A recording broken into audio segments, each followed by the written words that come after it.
ba siyang magbasa? Kasi po, nung nakita niya po yung name niya doon sa... alam niya po, sabi niya po, alam niya po yung spell. Alam niya po yun. Alam niya yung mga letters po. Ano mo, may time na natatawag niya po kami mami. Tapos minsan po, Nakanta yan eh. minsan po, sinasabayan niya po yung yung song. Lalo na po yung minsan pag nasa good siya, good morning song. Diyan po sa circle time na good morning song. Wala ka sa loob. Po. May nakakalala po siya mga bata sa bago. Ay, puro matatanda po. Eh, parang pag nagsasalita, Parang po matanda. may time na, ayun na. Ayan na. Minsan na-shout po si Rabay pero na-explain po namin kay Rabay na pwede niya pong sabihin niya sa friend niya na wait, I'm not done.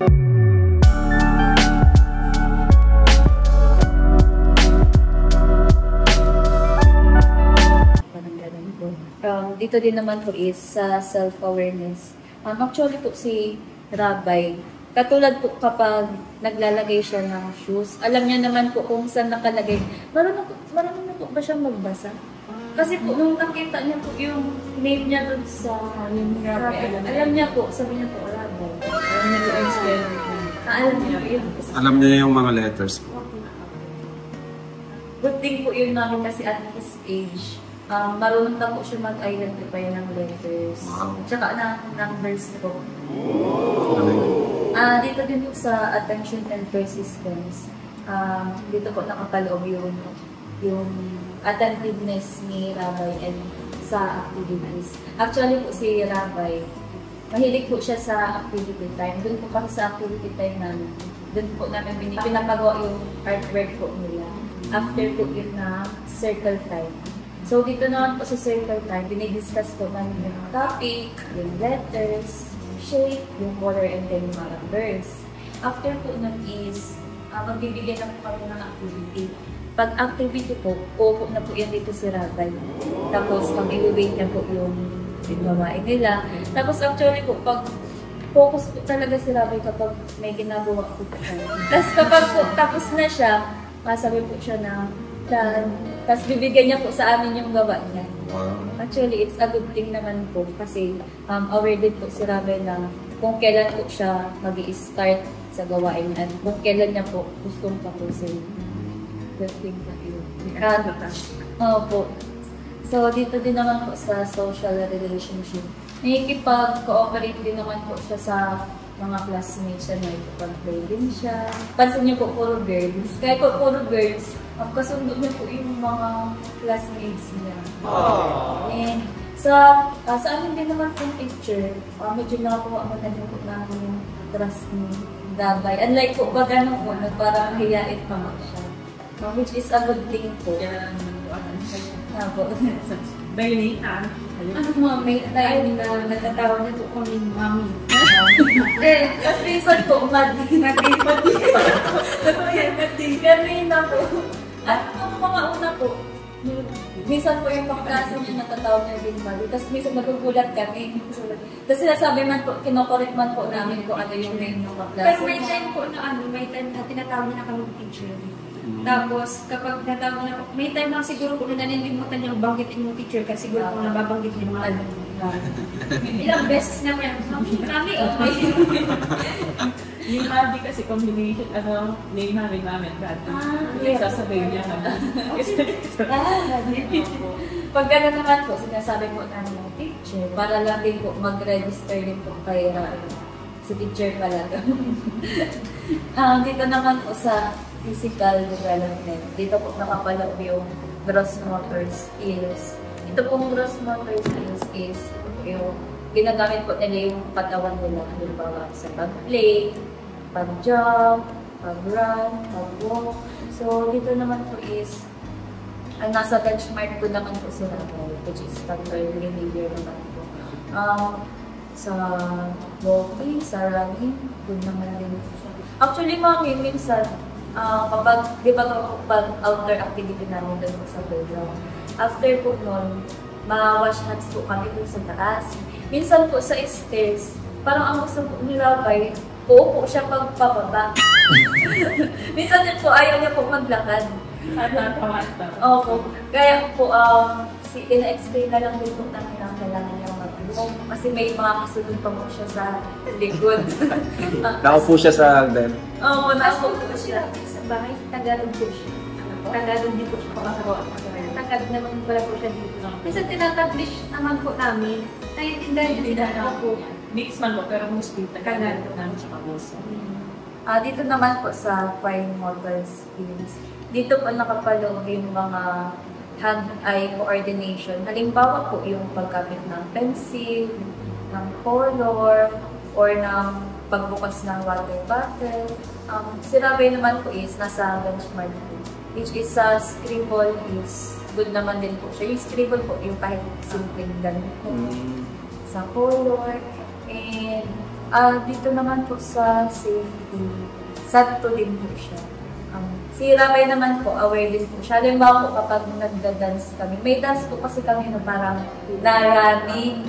Tapos, ang ginagawa po niya kapag may friend siya na parang hindi siya nakikita na nandun siya. Ang ginagawa po ni Rabay, parang umiiwas po siya. Iinip po, aware po siya na if hindi po siya umiiwas, baka magpapa siya, or gano'n. Meaning po, aware na po siya sa same language and literacy development. Dito po papasok yung sa letters, sa reading ng books. Si Rabay po is, mahilig po siya pag-read ng book. Mahilig po siya sa book.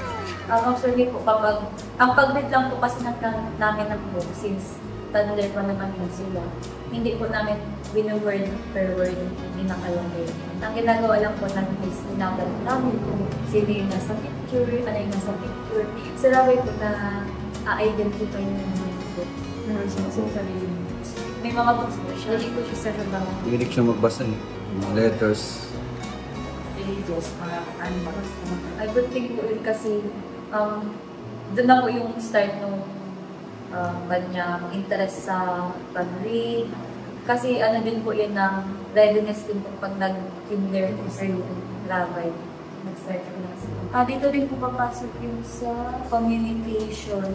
Actually po sa communication, pag naman po si Rabay. Sa bahay din po, ano din po siya. Ano po siya pag-usap. Although nga po minsan, hindi po namin na-intindihan yung pero ano din naman po. Tsaka sa rest din niya, yung pagklase niya po lalaki. Yun po yung madalas niyang kausap. May lalaki na siyang ano? Opo, sila. Magiging ano rin sila, close na rin. Opo, sila po yung madalas magkausap. Ayos lang. Kasi the rest ay girls. Wala na po sila sa klase. Opo. 8 lang naman po ang ratio namin sa class. Full na. Max. Hanggang 8 lang po talaga. Okay. Hindi nakapasok pa. Makatuwa naman, may lalaki. Ito naman po sa math. Actually, sa math po is nasa benchmark. Mostly po is sa benchmark 2 and 3 po si Rabay. Ano nga ulit yung benchmark ko ito?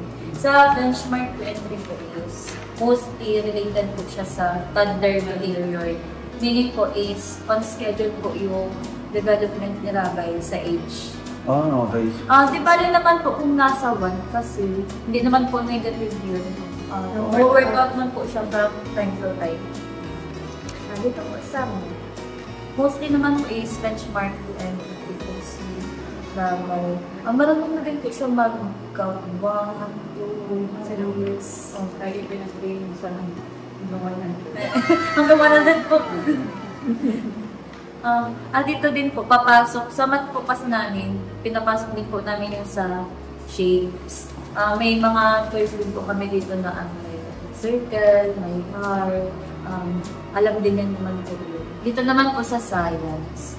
Dito po papasok yung investigation and inquiry. Ito po yung parang nag-explore po siya ng mga learning areas namin. Dito po kasi naglalagay po kami ng mga learning area na related sa topic. Tapos si Rabay po, mahilig po siya mag-explore yung mga toys, Ay, yung mga oo. learning Mahilig siya sa area. ganun. Mga puzzle. Mas ano po siya sa puzzle. Sa Yes. Puzzle. Teras po. Tsaka po sa Lego. Oh, yun, mga binubuo. Ayun po. So, mostly naman po dito is benchmark. Ay, tatanong ko lang po dito. Dito po kasi sa science, nakapaloob din po dito yung paggamit nila ng utensils. Marunong na po Ay. sila ba yung maggamit ng ano, kutsara? Ano po? Yun ang ano niya. Ano po lang, paisa-isa niya. Yun talagang ayaw niya. Apo, Okay po. Kasi may mga question din po kasi din sa ASP namin about sa personal social. Kung yung bata po ba is marunong na mag-dress up to their own or with the help po ni mami, ni daddy, or kung marunong na po sila on off ng something hanggang switch. Yun. Kaya naman niya. Kasi practice na po sa kanila yun sa fine motor. So, yun ang sa ASP ba? Sa paggamit, kaya na lang po. Kailangan assist. Assist. Minimal assist. Minsan kasi ano siya, yung parang may attitude kasi si Rabay na parang pag ayaw niya. Parang Ganyan ganun. edad po kasi talaga. Kaya kahit marunong naman siya, pag ayaw niya, oo. Eh, dito po Pag kasi wala sa- lang po siguro. Ang bata po kasi tinuturuan namin na independent. Lahat. May routine po kami dito. Hindi Okay lang nga po po yun. play-based. Pag morning, di ba, mag-change po sila. Pag-uwian sila dito, maglalagay ng shoes nila. Tapos piniligan po namin sila ng arrival, pre-play bago pag mag-start. Sa circle time po, dyan namin po yung discuss. Since toddler pa lang po sila, hindi naman po namin para sila binibigla sa letters or numbers. Parang familiarize lang. Every week, every unit, may letters po kami, target skills na dinidiscuss sa bata. Then after po noon, yun, mag-activity na po kami. After activity, outdoor, pinaka-follow lang po yung routine. Although sa routine naman po si Rabay, okay po siya sa routine sa instruction. Minsan nag-initiate na lang po siyang mag-line up. Pero may time lang po talaga na parang ang ibat ng katawan niya. Yun nga, parang gano'n nga. Lalo pag po napatulog. Yun nga po sabi namin baka po ano. Parang moody siya. Kasi ang bata po kapag ganyan na walang sanay, di naman po namin yun actually pinipili. Hinihintay po namin na magkaroon ng interest yung bata. Alam mo, ay nang mag-activity na sa isang place lang po siya. Hinahayaan po namin yung bata na parang na-clear siya na anong ginagawa nila. Tsaka na lang po sila lalapit. Pero pili po sa bata na pinibigyan po namin sila ng time. Kasi may bata po talaga na minsan wala sa mood. Dapat sa baka, ano lang po, sleepy pa. Kasi sige, kailangan ko siyang gisingin pag hindi ko late. Pero pag dito po sa school, hindi mo siya nag-bibig. Kaya man kung una ko lang late. Kasi hindi man bawas. Hindi, every Pero pag cancel na namin, pag isa Okay, namin. Dede, okay. Ano po kasi yung minsan siguro pag nag-snack time din, ano po siya water. Yun nga po good thing sa kanya kasi pag sa water, hinahayaan po kasi namin yung bata, tinuturuan namin yung bata, sila talaga kukuha sa bag. Pag alam niyang siguro nauuhaw na siya, patayo na po yun, siya na nakuha yun sa bag niya. Tapos sa pag-pack-away din po ng snack, Parang pag dito po, independent siya pag sa bahay. Talagang ano siya. Water, masigaw siya. Pag di mo binigay ano po, actually sa bata, with help pa po namin, with guard. Pero from time to time po talaga, sinasabi natin yung bata na kailangan pag-snack time, nakaupo lang talaga sila. Sabi ng mama. Hindi man din. Sa bahay kasi ano siya, parang May ano pa siya, may word na. Dito hindi po, kanina parang na-prefer ko po siya na parang nauuha. Parang gusto niya po kami parang teacher water, parang gano'n. Pero siya, nag-usap na lang po siya. Kaya po niya na. Medyo ano din po siya. Siguro aware na hindi siya pwede pag-gano'n. Mahihain din po kasi sila Sa bahay. Kung hindi mo po siya minsan. nahihiyan ko ano. Opo. Sa ibang tao, ano siya, ano. Opo. Pero ano na po, na-workout din. Sinasanay din po namin yung baka since may mga event na po kami dito. Every month. Ngayon ko lang. Parang every month may celebration. Para yung exposure po nila sa atao, hindi sila mailan kapag may mga event. Kaya sinasanay po namin sila. Lalo na kapag nag-moving up. Mga picture taking. Opo, sinasanay po. Kami yung malakad, maganda katras ko kasi namin nahiya. Kasi nahiya siya sa iba. Medyo mayayain pa ako si Rafa. Pero na-workout naman po naman. Dito naman po sa social studies. Ang nakalagay lang naman po dito is yung halimbawa po is follows rules, limits, and expectations. So, mag-one po siya kasi minsan nga po may mood siya na ayaw niya pong sumunod. Minsan naman po nakusa na lang siya. Kaya po nilagay natin sa one. Pero nothing to worry naman po kasi yun nga po ma-workout naman po. Moody lang talaga siya. Okay. Yung iba rin po niyang classmate, sa una po ganun din. Pero nung habang tumatagal na, na-workout na rin po. Kasama din po dito yung develop sense of time. Example po dito is yung kapag, yun nga po pagtapos na siyang mag-activity. Pag alam niya kung tapos na siya, ibibigay niya na sa teacher. Tapos naman po kapag alam niyang mag-clean up na, magtatry naman na din po siyang mag-clean up ng toys. Pag gusto niya dito, minsan nagsasabi siyang more. Ba't hindi na namin? Hindi na namin sila. Ay, parang ano niya po, tingnan ko. Pero Pero pag nakapunta ka sa dito, nakapulang po siya, pero yung gesture ng banyo, ano po. Sa bahay niyo po. minsan po na... Hindi na siya na ganun. Sa Pang ano pa yun, yung pang bata ko. sa amin. Ganun po kasi behavior. Dito naman po sa creative arts. Dito po papasok din sa music, sa dance, visual arts, sa drama. O po si Rabay, sinilig po siya sa music. Nakanta yan eh. Minsan po sinasabayan niya po yung yung song. Lalo na po yung minsan Pag nasa mood siya. Good Morning song. Diyan po sa circle time na Good Morning song po. Wala ka sa luwas. Po. Birit yun. Good thing po yun kasi parang interested po siya sa music. May music and movement po kasi kami ginagawa. Pagkatapos po namin na pre-play, alam na po nila yan, fill up na kami, magdadance na, mag-review ng books, naka-goodbye song na po kami. Talagang may mga transition song din po kami na sa bata. Tsaka dito naman po sa dance of movement, expresses through dance. Minsan po kasi ayaw niyang mag-dance. Pero ano ma'am, yung progress na kasi unlike dati, parang siguro naninibago siya yung mga una. Parang yung nakopya yung lahat ng ginagawa nila.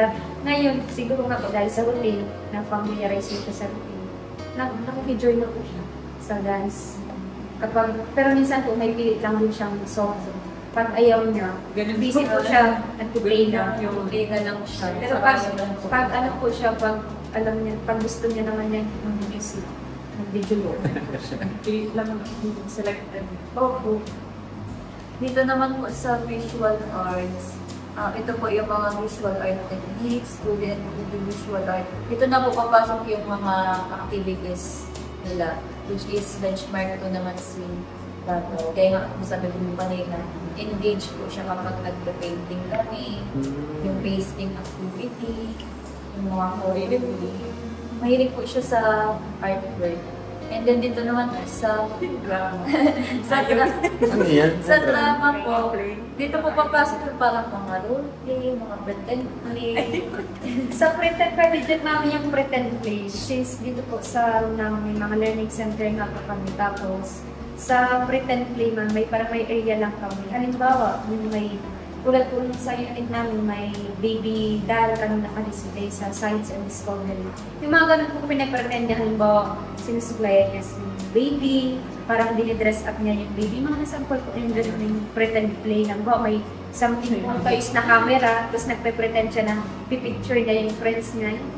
May bala po kasi may hilig sa pretend play, may Depende din po kasi sa... sila by Kadalasan siguro dyan mga babae yung mahilig dyan. may boys din po. Ah? May boys na mahilig sa Opo, ayun. Yung babae ba parang nagluluto-lutuan, parang gano'n. pretend play. Ang hilig niya po talaga yung mga puzzle. Kaya, ano po yung may cars Meron. may cars po kami sa science, ay sa sensory. Kaya kung ano po din yung interest ng bata, yun din po yung mga nilalagay ng tools sa Hindi po sabi na ayaw mo. All in all naman po. All in all naman po, good naman po yung progress report nila po. Nasa benchmark po yan. Nag-try naman po siya. Kung may 1 month po, okay lang naman po kasi since first time niya po mag-school. First time po since first time niya po mag-school. Didiscuss ko na lang din po pala yung progress, ASU. Ito po is, assessment din po ito. Ito naman pong ASU is, medyo similar po siya dito sa progress po questionnaires. Dito po namin ina-assess yung pang skills na kaya lang gawin ng bata. Tulad lang sa communication. Kami ang masa. Ay, ito na po. Meron siya. Sabi ko natin yung motor, tsaka problem solving and personal social. Dito naman po is, ang pag-assess po kasi namin dito is, ang basehan po namin, kapag yes, 10 po siya. Pag sometimes, 5. Pag not yet, 0 po talaga. Ibig sabihin, pag hindi po talaga kayang gawin, 0 po. Ito naman po sa communication, nag-score po sila rin na 55. Sa, example po nito is, sa, halimbawa po ito po, without you showing you, does your child point to the correct picture when you say, show me the kitty or release the dog? So, gaya nga po nung sa books na tuturo naman po nila kung asan yung dog, asan yung elephant.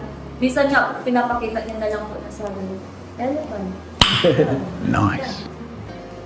Which is kaya naman po nag-10 siya dito.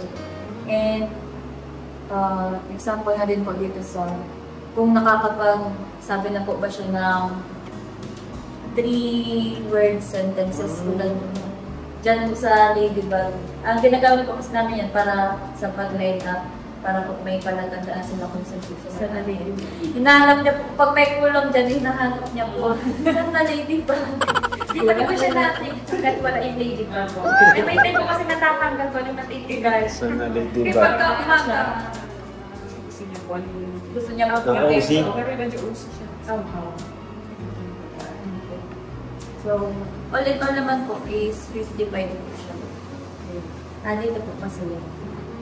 Dito po namin siya nire-record. Bali po dito, out of 60 na 55 po. Wow, taas. Bali, meron po kaming 3 area. Ito pong block area, ito po yung need na po ng DepEd ng bata or development yan. Kapag po talaga ang result nito is puro 0 or mas mababa or nag-abot sa 25, sa 35. Pag naman po gray area, ibig sabihin po no, need lang po ng more opportunities and more activities sa bata. Konting monitor lang po. And kapag naman po dito sa white area, ibig sabihin po nito is on schedule po yung development ng bata. Bali po ito, hindi pa po namin tapos yung observation namin kay Rabay.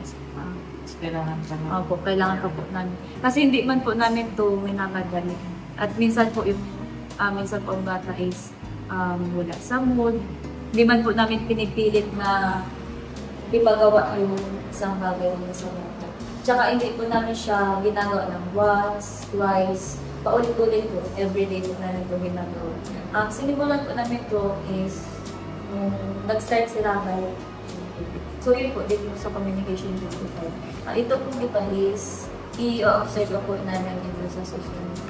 Bali po kami, sa next time na lang po namin i-release. Update na lang namin. Ito po yung progress report. Ito po yung ibibigay namin. Kagawin na po ito. Pwede nyo pong tingnan sa sunod kung may nagbago po sa kung dito po nag-3 na.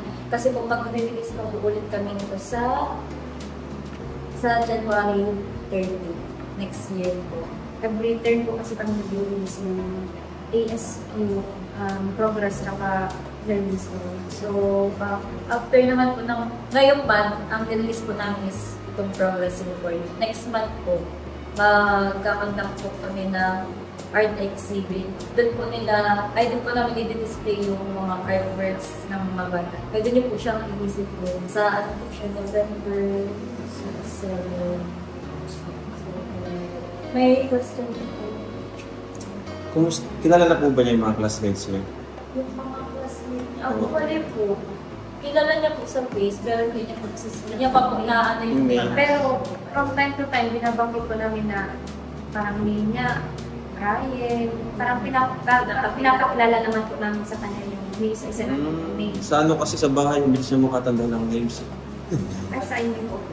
Kilala niya yung mga tao. Pero may may nakakalala ko siya mga bata sa bahay. Mga anos po. Ay, puro matanda po. Eh, parang pag nagsasalita, Parang po matanda. may time na, ayun na, Ayan na. Ayan na. Ayan na. Ayan na. Kaya, oh, ayan. Parang nagsabi ko siya na totoo na this. Ayan na. Ganun. Di man po siya nakikipag-away sa mga... Hindi po. Pagpasok niya po, pag change niya ng shoes, minsan nakaupo na lang po yun sa isang place. Pag kung hindi ko po siya dalhin dito sa mga place, hindi siya tatayo. Kailangan i-help po siya.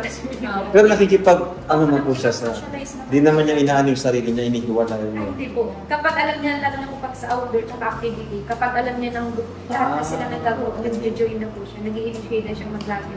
Sa outer, ganun din po. Kapag nag-instruction na po si teacher na ganito, ganyan line up, hindi na po siya. Nasunod na Paparo na po siya. Sa outing, mami, wala nang problem kay Grabe.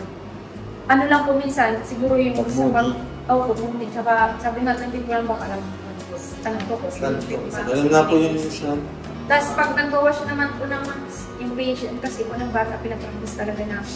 Okay naman po, nag-wait naman po siya. Minsan may mga friends yung parang nag-iiyak. Tinitignan niya lang po ako. Minsan na Siguro nasa isip niya po, bakit sila Oo, umiiyak? ganun po yun. Ganun po talaga yun. May bata po kasi parang kapag nag-iyak, gagayan ko na. Hindi naman po. Ganun nga po yun. Nag-observe lang po. Observe. Okay, si Rabi po observer din. Oo, Nag-iyak na po ba siya? Hindi po.